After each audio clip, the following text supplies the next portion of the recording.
Hola a todos, hoy vamos a hacer un viaje al pasado, así que tomen su DeLorean porque nos vamos a los años 80.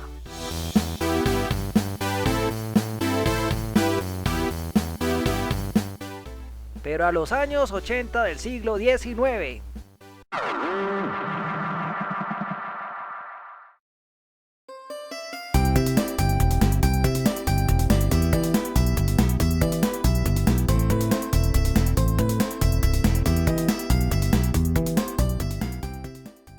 Les advierto que este video es bastante escatológico, porque voy a tratar temas referentes a la disposición de aguas negras a finales del siglo XIX.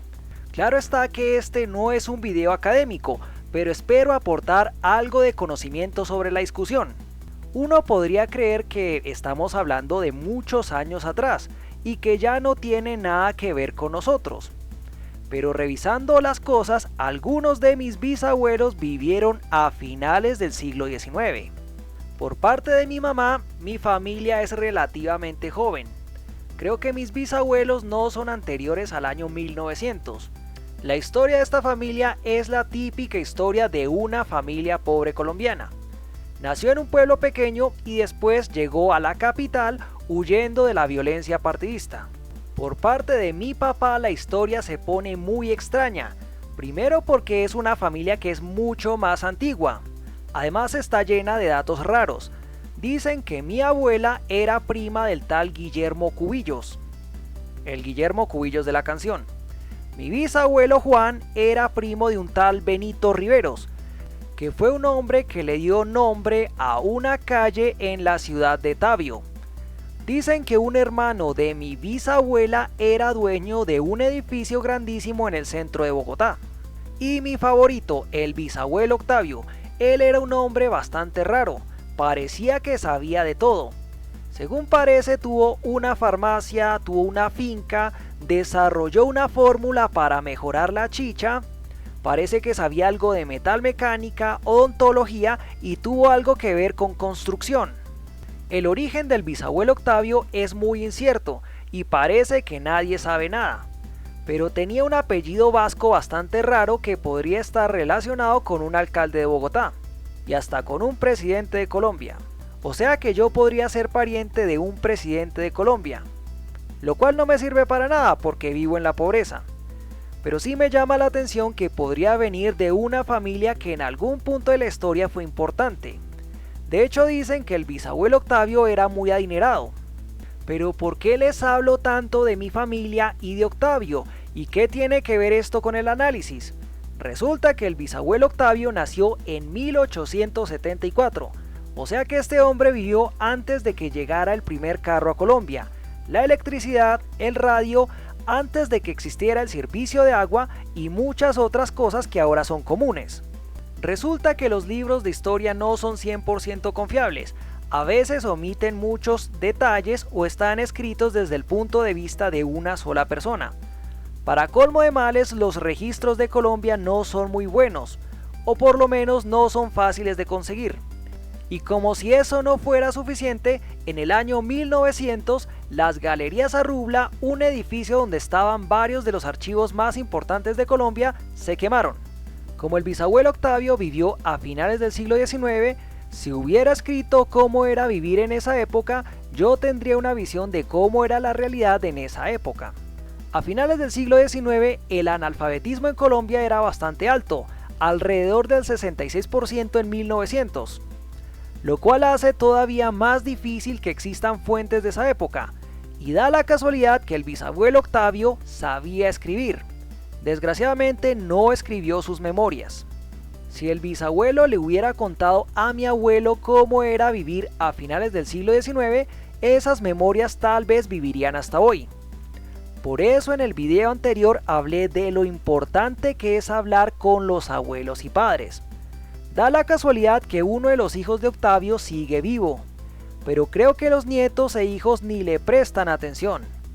Pero de pronto el papá de Octavio le contó cómo era vivir a finales del siglo XIX. Por eso les digo, es importante que hablen con sus padres y abuelos. Para colmo de males, mi abuelo era uno de los hijos mayores de Octavio y vivió casi 5 años conmigo, pero él sufrió de una trombosis, lo que lo dejó con problemas de habla. Por eso hablar con él era difícil y no me podía contar ninguna historia. Tal vez parezca que estoy llevando esto de manera muy personal, porque solo he hablado de mi familia, pero como Octavio vivió a finales del siglo XIX, que es la época que estoy tratando de estudiar, él va a ser un personaje recurrente en toda esta historia. En mis largos recorridos por la historia, me he enfrentado a varias personas que dicen que el siglo XIX era una cochinada, que era una época sucia en la cual la gente hacía sus necesidades en la calle sin ningún pudor, que arrojaban sus desechos a la calle y en el mejor de los casos en unos canales en la mitad de la calle llamados acequias. Otros dicen que en algunas casas existía algún tipo de desagüe que conducía los desechos directo a la calle. Algunas personas dicen que para arrojar los desperdicios humanos a la calle, la gente tomaba su vasinilla o recipiente y lo arrojaba por la ventana gritando agua va. Creo que eso ya estaba mandado a recoger para finales del siglo XIX, porque para eso ya existían las acequias. Entonces, ¿cómo serían las cosas en el siglo XIX? Tenemos nuestro recipiente repleto de desechos y procedemos a verterlos en la calle. Ahora supongamos que estamos en el siglo XIX. Tenemos nuestro recipiente y pasa un vecino. El vecino nos debe plata. Entonces pasa el vecino, entonces uno lo saluda. Hola vecino, ¿se acuerda de la plata que me debía? Aquí le tengo la cuota inicial. ¡Tengo! Entonces yo me imagino al abuelo Octavio caminando por las calles de Bogotá mientras escurren estas acequias. Y me surge la pregunta, ¿cómo sería la reacción del abuelo Octavio viendo cómo arrojan los desperdicios por la ventana? ¿Cómo sería esa reacción? Sería de pronto, no sé, iba el abuelo caminando y alguien grita agua va, pum, por la ventana y está el abuelo por ahí, ¡ah! Como en la época no había buena salubridad, de pronto al abuelo ni le incomodaba, ya estaba acostumbrado a que la gente arrojara sus desperdicios por ahí, los arrojara por la ventana, entonces digamos alguien arroja eso por la ventana, cae al piso y el abuelo simplemente se limpia un poco y sigue su camino. Todas estas costumbres bastante sucias, bastante escatológicas del siglo XIX pueden sonar a costumbres de un pasado muy lejano, pero en cierta forma siguen vivas, incluso otras costumbres de la época. Hace algún tiempo mi mamá se encontró con una amiga, hablaron y discutieron de distintos temas y en un momento mi mamá dijo: guárdeme una de sus hijas para que se case con mi hijo. Enseguida yo me sentí en el siglo XIX caminando por la calle con chaleco y sombrero de copa junto al abuelo Octavio en el siglo XIX. Para que vean, aún hoy en día se conservan algunos usos y tradiciones del siglo XIX. Y como si eso fuera poco, la gente siguió haciendo sus necesidades en la calle. A veces nos encontrábamos con la sorpresa que alguien había puesto sus heces sobre el andén de la casa. Y esto pasaba en los años 90 del siglo XX. Orinar en los postes o por la calle es todavía más frecuente, incluso hoy se ve. Hace 2 semanas algún idiota se orinó en la reja de mi casa. En mi opinión, decir que la gente convivía entre residuos humanos a finales del siglo XIX es muy arriesgado, porque los conceptos de salud e higiene ya se estaban desarrollando. Una muestra de esto es que en esta época se escribió el Manual de Carreño, que es un libro sobre etiqueta y buenas costumbres. Supongo que entre las buenas costumbres no estaba hacer sus necesidades en la calle o arrojar desperdicios a la calle. Esto de convivir con desechos humanos parece que duró bastante tiempo. Mi abuela nació en 1930, fue criada en el campo y me contaba que la gente muchas veces hacía sus necesidades a los lados de los caminos entre la hojarasca. Hay una historia popular que a veces me contaba mi abuela. Decía que una noche un paisano estaba haciendo sus necesidades al lado del camino mientras fumaba. Otro paisano pasó y al ver una luz creyó que era un fantasma y entonces preguntó: ¿parte de Dios o parte del diablo, qué quiere? A lo cual el hombre que estaba haciendo sus necesidades responde: una tusa para limpiarme el cu. Aparte de esto, mi abuela también me contaba que cuando era una niña y vivía en el campo, le curaban las heridas con permanganato de potasio.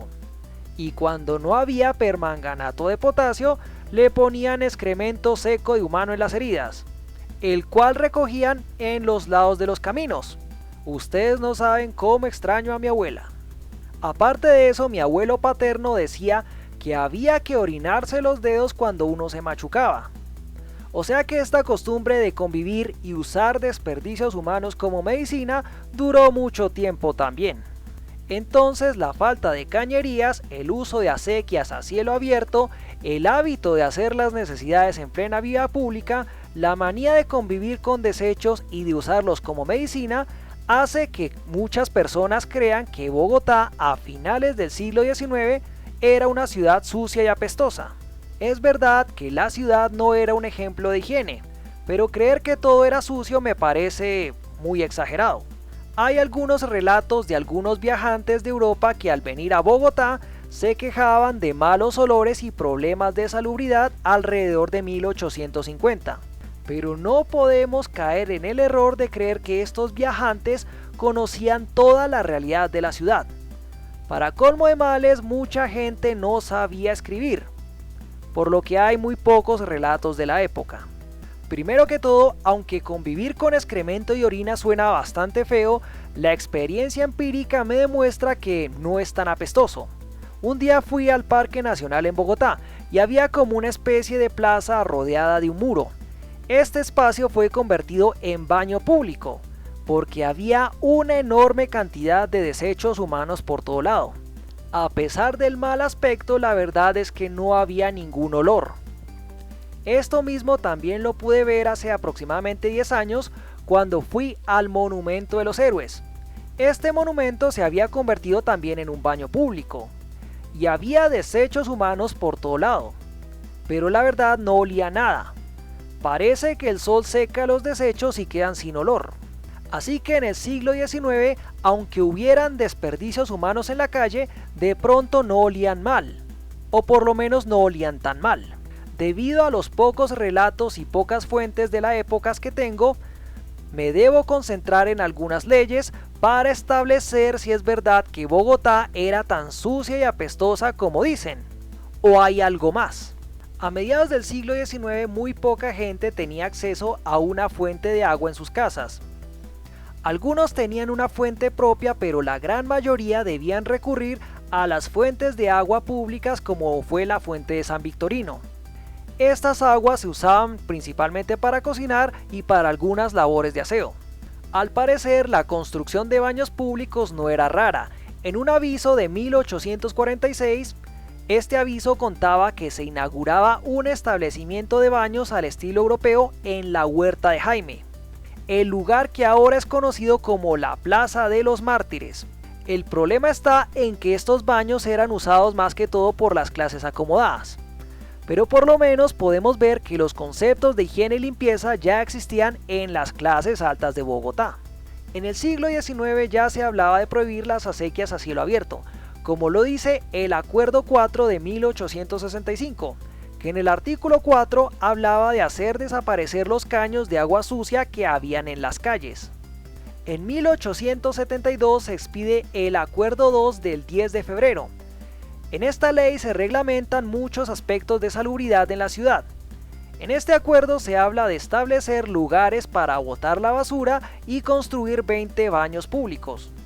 Este mismo acuerdo, en el artículo 6, habla de prohibir que se arrojen basuras, restos de animales y residuos de talleres a las calles, caños y plazas. También se establece que las personas puedan arrojar sus excrementos en los caños y ríos entre las 11 de la noche y las 4 de la mañana. No sé la gente dónde ponía sus desperdicios humanos mientras los botaban a la cañería. Supongo que los tenían en alguna vacinilla. Con la materia fecal la situación es difícil, pero con la orina la experiencia me dice que no hay tanto problema. Mi abuelo, como sufrió de una trombosis, casi no se podía mover. Por eso usaba una vacinilla, al igual que en el siglo XIX. Y la verdad no habían olores fétidos ni nada, a menos que estuviera muy cerca a la vacinilla. Hay que tener en cuenta que una cosa es lo que se escriba en la ley y otra cosa es lo que se cumple. Así que no sé hasta qué grado la gente cumplió con lo ordenado en la ley. Pero esto demuestra que las costumbres sanitarias ya estaban cambiando. Hasta la infraestructura de la ciudad estaba cambiando, porque para 1872 se empieza a construir el alcantarillado subterráneo. En 1886 se concedió un contrato para hacer una red de acueductos para Bogotá, el cual se inauguró en 1888 con una tubería de hierro. Aunque este acueducto tuvo varios problemas, como por ejemplo se oxidaba la tubería de hierro y el servicio era intermitente. Según registros de la década de los 80, pero del siglo XIX, se continuaron construyendo alcantarillas y mejorando las condiciones sanitarias, aunque con varios inconvenientes. Aparte de las costumbres sanitarias de la época, las continuas guerras civiles evitaron que Bogotá avanzara más rápido en infraestructura y desarrollo. Por ejemplo, tenemos la Guerra Civil de 1854, la Guerra Civil de 1876, la Guerra Civil de 1885, la Guerra Civil de 1895 y la Guerra de los 1000 días en 1899. Muchos hablan de problemas sanitarios a finales del siglo XIX y también se habla de algunos malos olores. No solo por culpa de desperdicios humanos, sino también por desechos de talleres y curtiembres, que tenían contaminado el río San Francisco. Aunque la experiencia me indica que un río contaminado no es maloliente todo el tiempo, porque conozco el sector de Tunjuelito, donde hay varias curtiembres y no huele mal todo el día, más que todo es a las 5 de la tarde. Pero lo que cuentan es que la corriente del río San Francisco era muy baja, por lo que la situación pudo ser peor que la del río Tunjuelito. Otra cosa muy importante es que Bogotá no era una ciudad grande. Para 1900 la ciudad aproximadamente contaba con 100.000 habitantes, por lo que el volumen de desperdicios no debió ser tan grande, en especial si lo comparamos con otras ciudades europeas que superaban el 1.000.000 de habitantes. Además, la ciudad no tenía una gran industria. A finales del siglo XIX, la cervecería Bavaria sería una de las empresas más importantes.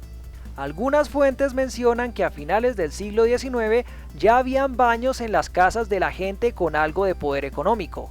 El problema estaba con la gente pobre, que no contaba con baños y muchas veces debían arrojar sus desperdicios en las alcantarillas. También debemos tener en cuenta que mucha gente prefería no vivir en la ciudad sino en haciendas y pueblos aledaños, como puede ser Chapinero, que por esa época no hacía parte de la ciudad, y se convirtió en refugio para muchas personas que buscaban evitar las enfermedades de la ciudad y buscar aire fresco. Revisando las fotos de finales del siglo XIX, efectivamente todavía se ven las famosas acequias, pero existe una posibilidad de que estas acequias no fueran usadas para excrementos, sino para aguas grises como la de la cocina. Mi papá me contaba que en los años 50 ellos tenían en la casa un foso séptico y las aguas grises terminaban en un canal por la calle, de la misma forma que las famosas acequias a finales del siglo XIX. En conclusión, yo no puedo asegurar que Bogotá apestara a finales del siglo XIX, porque como vemos, para esa época ya se hablaban de conceptos de higiene y salubridad, especialmente en las clases educadas. Además vemos cómo se construían alcantarillas, acueductos y baños públicos. Incluso en Antioquia había presencia de casas de baños como por ejemplo el Jordán, que fue fundado en 1891. Por lo tanto, para mí es muy arriesgado decir que la gente a finales del siglo XIX era sucia como muchos piensan. Entonces, ¿Bogotá apestaba o no a finales del siglo XIX? La verdad, no tengo la respuesta. Esa respuesta deben buscarla ustedes. Este pequeño trabajo solo lo hice para dar argumentos a la discusión, que se quedaba en que Bogotá era sucia e incivilizada. y arrojaba sus desperdicios por la ventana gritando "agua va". Este trabajo se realiza para mostrar que muchas veces la gente no tiene una idea clara de una época. Entonces la juzga sin tener una imagen clara de la cultura y la vida en esos años. Yo hablé del siglo XIX, pero podría ser cualquier otra época como por ejemplo los años 80 del siglo XX. En los últimos años se está poniendo de moda muchos aspectos de la música y cultura de los 80, pero mucha gente que habla de esta década no comprende muchos aspectos de esta época, entonces la interpretan mal y la juzgan mal. No me queda más que decir que gracias por ver el video y hasta luego.